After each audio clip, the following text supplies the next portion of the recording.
Bonsoir et merci de nous suivre sur la Panthers TV pour ce J-1, le 10e de la saison. Les Black Panthers ont assuré leur qualification pour les demi-finales, c'était samedi dernier, demi-finale qui se jouera à domicile après 9 victoires en 9 rencontres disputées.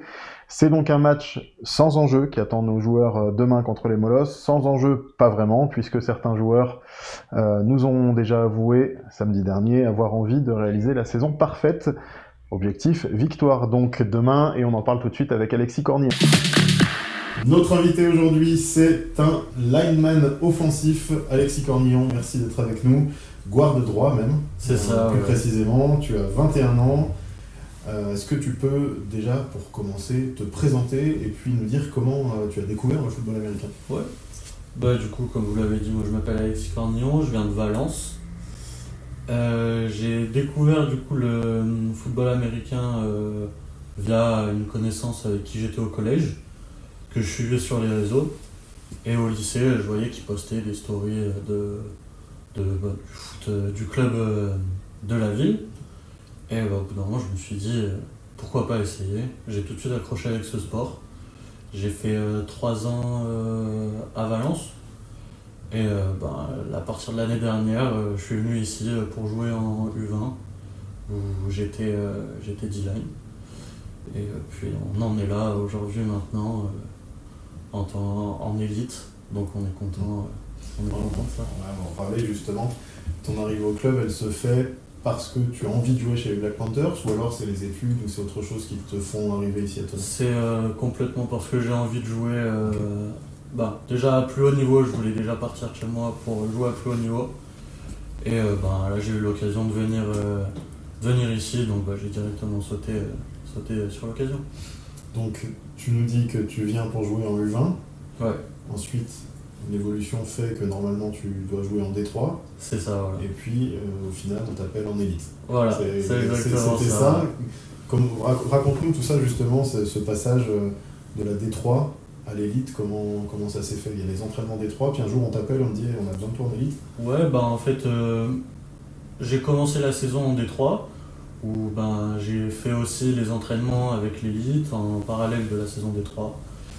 Et au bout d'un moment, j'ai totalement intégré le groupe, comment dire, parce que j'en avais l'envie aussi. Et on m'a aussi un peu, je sais pas comment le dire. On t'a peut-être appelé aussi, non?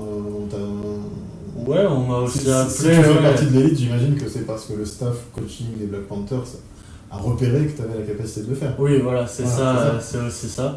Donc, j'ai tout de suite accepté. Et c'est même moi aussi qui ai un peu demandé de totalement jouer en élite pour me concentrer sur cette saison. Et alors justement, cette saison, parlons-en. Saison réussie, 9 matchs, 9 victoires jusqu'à là. Comment toi tu l'as vécu? Parce qu'on voit l'équipe, on voit l'évolution de l'équipe, mais toi, à ton poste, et toi en tant que personne, Alexis, comment tu l'as vécu cette saison de l'intérieur? Au début, c'était un peu difficile parce que le rythme des entraînements, c'est pas exactement les mêmes. Donc c'était un petit peu difficile. Après, j'ai vite pris... comment on dit? J'ai oublié le mot. On cherche le mot, on prendra la phrase. On reprendra. J'ai vite pris... Tu parles du rythme, c'est ça? Oui, voilà, j'ai vite pris le rythme. Ce que tu disais, c'est que le rythme est différent. Ouais, le rythme est différent, mais après, au bout d'un moment, on s'habitue. Reprends ça. Ouais. Tu reprends la réponse. Ok. C'était quoi déjà la question, c'était que comment toi tu l'as vécu la saison à ton poste, en tant que personne, toi, quoi. Ouais.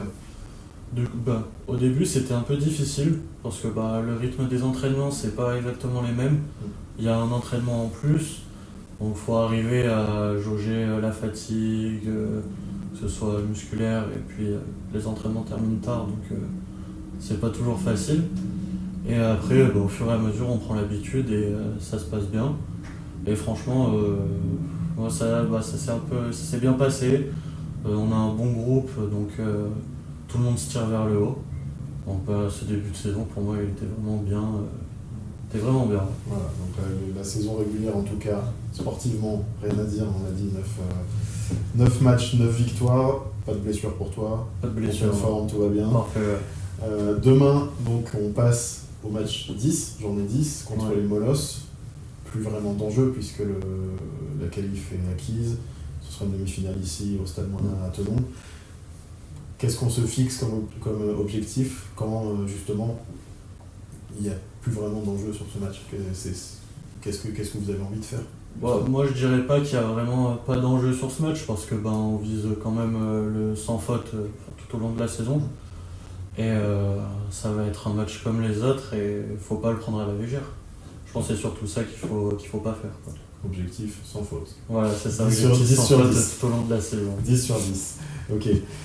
Donc ça c'est pour demain. La semaine prochaine ce sera le début pour toi, pour l'équipe de la Coupe d'Europe, Ouais. avec la réception de Manchester. Puis ce sera les playoffs de Division 1.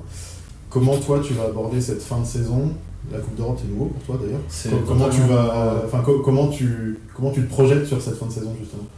Moi j'ai super hâte déjà de commencer l'Europe parce que ce sera ma première expérience contre des équipes qui sont pas françaises. Donc ouais, j'ai hâte de voir le niveau et de voir comment ça joue là-bas. Et pour le reste des playoffs, toujours concentré et puis essayer d'aller le plus loin possible et essayer de décrocher un titre. Match après match, Voilà. comme dit Larry, on salue Larry Logo s'il nous regarde, match après match. Il en reste plus tant jusqu'à la finale. C'est vrai qu'il en reste pas tant que ça finalement. Donc, On en est pas loin. Eh ben, écoute, merci Alexis pour ton témoignage sur la possibilité qu'offrent les Black Panthers de passer d'un niveau à l'autre quand on en a la possibilité, la capacité. Et puis on te souhaite de terminer la saison avec 2 bagues. on l'espère. On espère, on vise ça évidemment. Tout le meilleur pour toi, pas de blessure, c'est le plus important, et puis prends du plaisir sur cette fin de saison. Merci beaucoup. Et puis on se reverra la saison prochaine. Tu Ouais. sais déjà ce que tu fais? Pour le moment, je reste ici. Bon, super. Merci Alexis en tout cas, et puis nous on continue ce J-1. Le programme de cette 10e journée avec un seul match ce week-end, puisque les matchs des autres équipes que les Black Panthers se joueront un petit peu plus tard. Dans la conférence Nord, donc, les Black Panthers reçoivent les Molosses demain à 19h. Si ce match n'a plus vraiment d'enjeu pour Thonon, les joueurs d'Asnières ne sont pas encore assurés de jouer les playoffs et ils doivent gagner pour ne pas craindre le retour des Météores. Ce sera le seul match du week-end, donc comme on l'a dit. Le Flash se déplacera à Rouen le 16 mai, ce sera à 20h pour affronter les Léopards dans un match qui ne changera de toute façon rien au classement. Le Flash est assuré de terminer à la 2e place. Le 17 mai à 14h, les Météores recevront les Diables Rouges qui n'ont pas gagné le moindre match cette saison, avec l'espoir pour les Météores de profiter d'un faux pas des Molosses pour décrocher la qualification. Du côté du sud, le 16 mai à 16h, les Argonautes accueilleront les Blue Stars. Aix-en-Provence peut encore rêver de qualification pour les playoffs. À 20h le 16 mai, l'Iron Mask, qui est déjà assuré de la première place dans le sud, affrontera les Ours, qui doivent prendre des points, eux, pour se qualifier. Et enfin, le 17 mai à 13h, les Grizzlies catalans, qui peuvent eux aussi encore se qualifier, défieront les Centaures, qui sont derniers et qui n'ont plus rien à jouer.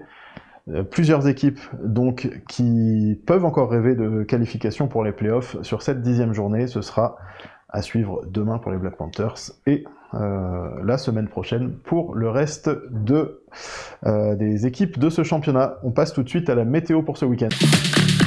Le soleil sera de la partie demain, 21 degrés prévus au coup d'envoi, un vent faible, une pelouse en excellent état. Les conditions seront idéales pour ce dernier match de la saison régulière au stade Moina et on vous attend nombreux. Et on termine ce J-1 comme d'habitude avec les dernières informations. Le coup d'envoi sera donné demain à 19h donc au stade Joseph Moina, mais les portes seront ouvertes à partir de 17h. Et si vous ne pouvez pas être là, vous savez que vous pouvez regarder le match sur la plateforme de la Fédération française 3fa.tv. Les parrains du match seront les Fenêtres du Léman, Ventimeka et Gros PTP. Des animations sont comme d'habitude à Thonon prévues au village du stade dès l'ouverture des portes et vous pourrez évidemment vous restaurer et vous hydrater avant et pendant le match. Et la phrase qu'on utilise à chaque fin de J-1, c'est « Même si Chloé et Delphine ne sont pas là, allez les Blacks !»